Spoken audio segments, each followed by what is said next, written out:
So was it a doctor or a nurse that gave you that name? It was intended. An attendant? All right. Turn up his mic. Ladies and gentlemen, bring your attention right here to my friend, Tony. Thank you. Hello, everyone. Some of you may remember me from other ECF gatherings, but for some of you, this may be a first time meeting. So for those of you who don't know who I am and are wondering why I'm here speaking to you tonight, let me try to recap my story in 500 words or less. When I was just 2.5 years old, I was diagnosed with stage 4 high-risk neuroblastoma. I went through 5 rounds of chemotherapy, spot radiation, total body radiation, and 2 stem cell transplants. Good news is, I beat the cancer.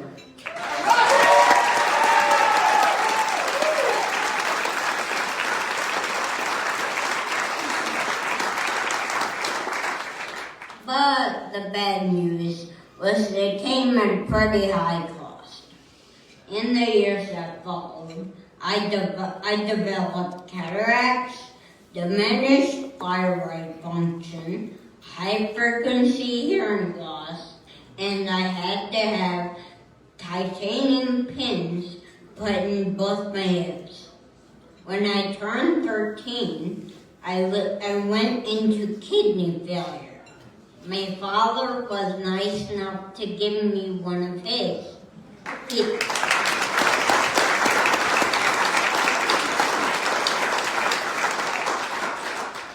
He tells everyone it wasn't a problem. He had an extra. Following the transplant, I developed a secondary cancer called PTLD.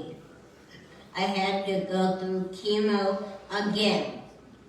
4 days after my last chemo treatment, I woke up in the middle of the night in excruciating pain. My parents called for an ambulance. It wound up that perforated my bowel.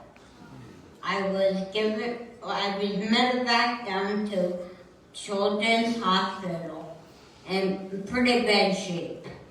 As a matter of fact, they only gave me a 5% chance of survival.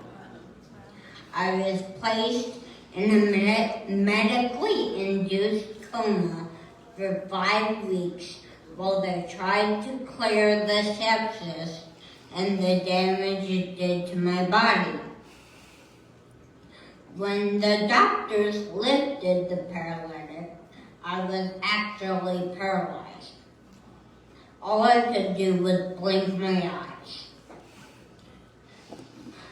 They said I developed critical illness myopathy, where all the connections between my brain and my muscles disappeared.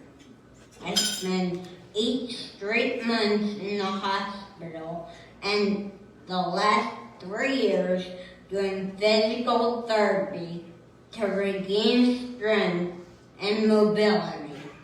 It has not been easy, but I didn't give up.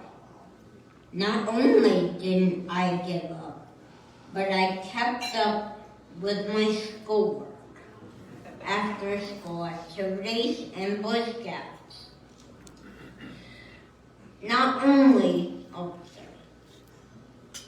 Not to brag, but I am graduating this June on time with the rest of my friends.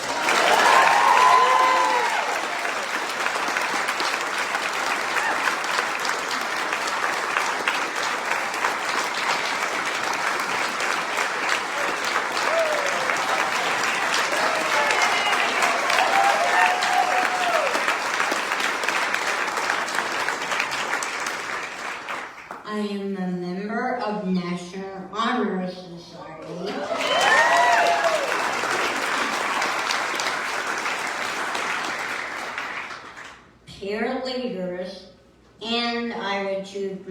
Eagle with the rank of Eagle with my Boy Scout troop.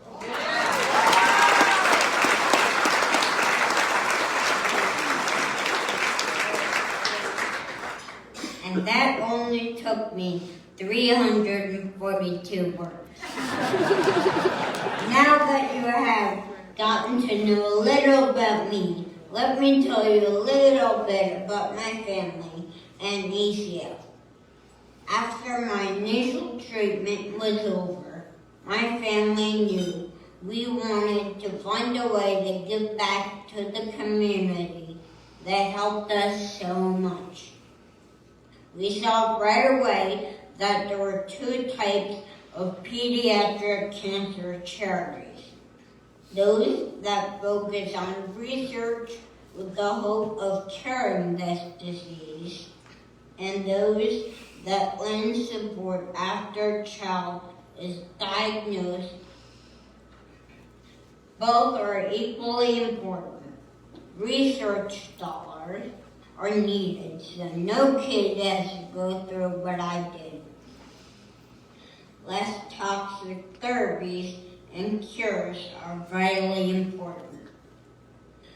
But until that happens, there will be more and more kids getting diagnosed. I know that from experience that families can't go through cancer treatment alone. It is stressful and isolating. That's where an organization like Emmanuel Cancer Foundation comes in. Knowing that ECF can deliver food to a family's door every month, or birthday and holiday gifts for children and their siblings, or just having a trained social worker to speak with, and can make things a lot easier for a family fighting cancer. The support they can offer is so immense and so needed. Smiles, happiness, and less stress is something doctors usually order.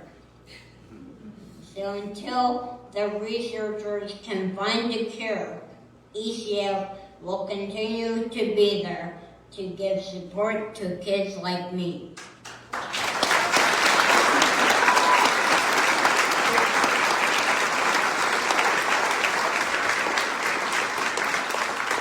Oh, what do you think of badass now, huh?